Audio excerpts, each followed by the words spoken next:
یہ جاننا بھی ضروری ہے کہ انسان یہ مایوس ہوتا کیوں ہے، تاکہ آپ ان اسباب سے بچ سکیں۔ جتنا کوئی اللہ کی رحمت کا جاہل ہوگا اتنا نا امید ہوگا، اس کو پتہ ہی نہیں اللہ کی رحمت کتنی بڑی ہے۔ واللہ ذوالجلال تو شر سے خیر نکالنے پر قادر ہے۔ یہ مستحیل کا لفظ میری اور آپ کی ڈکشنری میں ہے کہ یہ نہیں ہو سکتا، یہ نہیں ہو سکتا۔ میرے مالک کے سامنے کوئی چیز مستحیل اور محال ہے ہی کوئی نہیں۔ جتنا بڑا جاہل ہوگا انسان اتنا بڑا نا امید ہوگا۔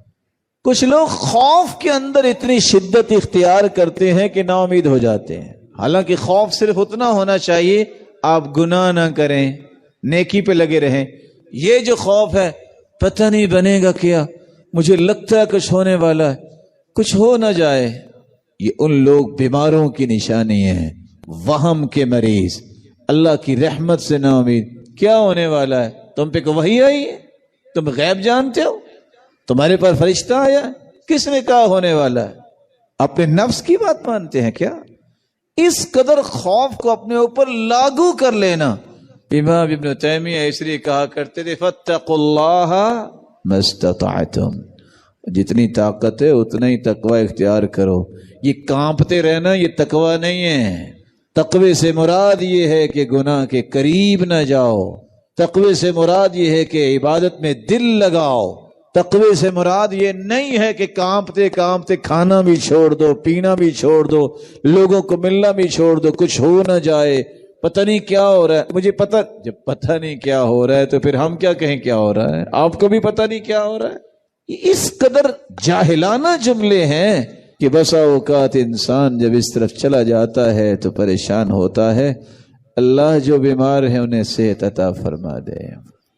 مایوسی کا ایک تیسرا سبب بھی ہے، کچھ لوگوں کی گفتگو، کچھ لوگوں کے نظریات، کچھ لوگوں کی سوچ انتہا درجے کی انطوائی سوچ ہوتی ہے۔ سوچ کے اعتبار سے انسان کی تین شکلیں ہیں، غور کیجئے گا بیٹا، یہ آپ کی زندگی میں کام آنے والی بات۔ کچھ لوگ آپ کو ایسے ملیں گے دنیا جہان کا خسارہ ہو جائے، وہ کیا کہیں گے؟ پھر کیا ہوا، میرا رب اور دے دے گا۔ کچھ لوگ آپ کو ملیں گے نقصان نہیں بھی ہوا ہوگا، ہو بھی کیا ہے، کہیں گے چلو اللہ خیر کرے گا، تھوڑا سا کم درجہ ہے۔ اور تیسری سوچ انطوائی سوچ ہے، سب سے اخبث سوچ انسان کی ہے۔ جب بھی بیٹھو اس نے مایوس ہی کرنا ہے۔ وہ کیا کر رہے ہو آج کل؟ پڑھ رہے ہو؟ پھر کیا کرو گے؟ تو نے بھوکے ہی مر جانا ہے۔ دیکھنا، تم نے یاد رکھنا، وہ اگلے 5 منٹ کے بعد مرتد ہونے کے لیے بھی تیار ہو جاتا ہے۔ یہ ہیں شیاطین فی صورت الانس، انسانوں کی شکل میں یہ شیاطین ہیں جو اللہ ذوالجلال کی رحمت سے نا امید کرنے والے ہیں۔ یہ انطوائی سوچ جو ہے یہ آپ کو کثرت سے ملے گی۔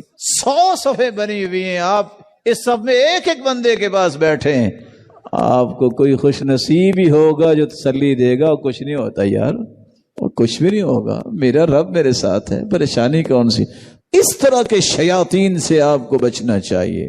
جس بندے کے بارے میں آپ کو پتہ چل جائے کہ یہ اللہ سے نا امید کرتا ہے، کبھی اس کے ساتھ بیٹھنا پسند نہ کرے، یہ آپ کو اللہ سے دور کرنے والا ہے۔ مایوسی کا ایک سبب یہ بھی ہے، کبھی بھی اسباب سے دل نہ لگائیں۔ میں نے دکان بنائی ہے تو اب تو خیریں ہو جائیں گی، رات پتہ چلا کہ دکان لٹ گئی ہے، ساتھ ہی خودکشی کر لی۔ میرا کاروبار ہے، ٹھاٹ باٹ ہو گئی ہے۔ فراڈیے بھی آخر دنیا میں ہیں، وہ پیسہ لے کے بھاگ جاتے ہیں، یہ ہاسپٹل میں، اور آخر اپنے آپ کو چھری مار کے قتل کر لیتا ہے۔ اسباب سے تعلق جوڑنے والا مایوسی سے نہیں بچ سکتا۔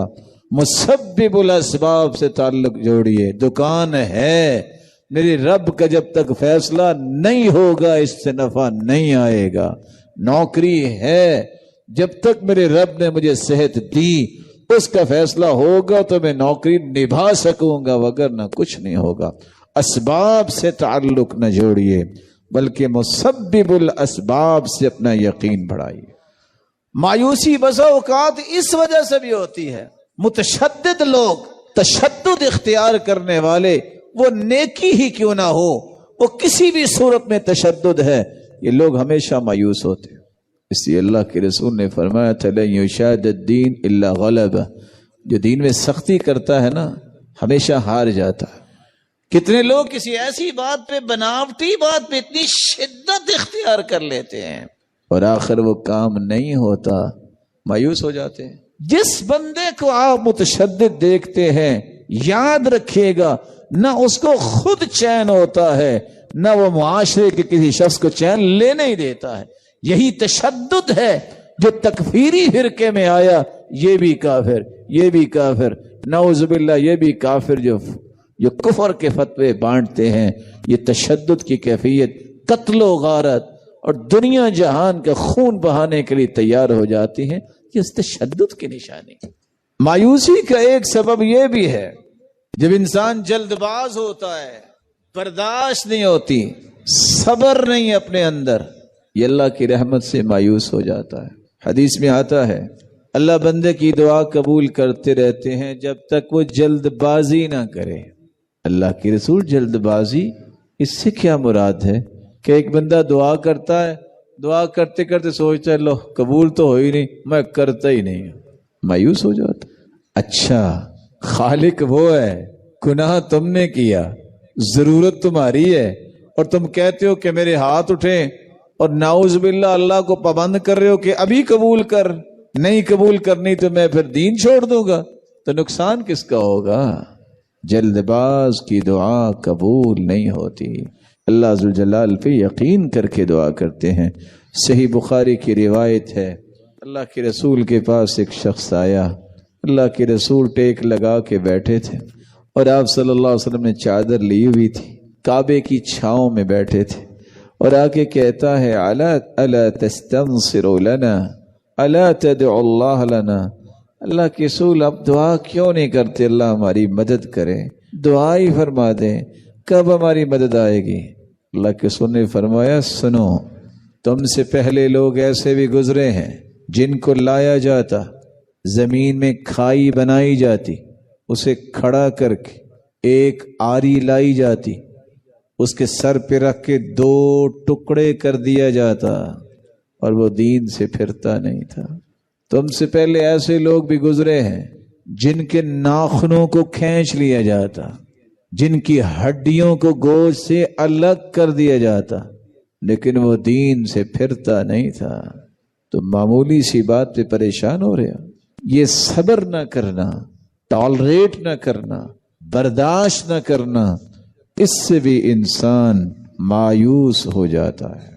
مایوسی کا ایک سبب یہ بھی ہے، جب انسان کسی بھی چھوٹی سی چھوٹی پریشانی کے سامنے ہتھیار ڈال دیتا ہے، ہمت نہیں کرتا، کہتا اب کچھ کرنے کی ضرورت تو ہے نہیں، مارے تو گئے ہیں، ہو گیا جو کچھ ہونا ہے، یہ لوگ بھی مایوس ہوتے ہیں۔ خود رسول اللہ صلی اللہ علیہ وآلہ وسلم نے 3 سال تک شیب ابی طالب میں وقت گزارا، نہ کوئی ملنے جاتا اور نہ یہ جا سکتے تھے، لیکن مایوس نہیں ہونے دیا۔ آج کتنے لوگ کہتے ہیں بس اختلافات دنیا میں آ گئی، یہ تو ختم ہونے ہی نہیں ہے، بس یہ لڑائیاں ہو گئی ہیں، اب تو ٹھیک ہونا ہی نہیں، اب مصیبتیں اتنی آ چکی ہیں، لگتا ہے اب تو مر ہی جانا ہے، اب کیا بتائیں، اتنی شر اور فتنے پھیل چکے ہم نے بچنا ہی نہیں۔ یہ سب مایوسی کے الفاظ ہیں۔ مسلمانوں کے اندر ایمان ایسا ہونا چاہیے جو انبیاء اور رسل کے بعد صحابہ اور تابعین اور تبع تابعین کو اللہ نے عطا کیا کہ یہ سارے فتنے، یہ ساری مصیبتیں، یہ ساری کے ساری سختیاں اپنی جگہ، لیکن میرے رب کی رحمت جب آئے گی تو ساری کی ساری کمزوریاں قوتوں میں تبدیل ہو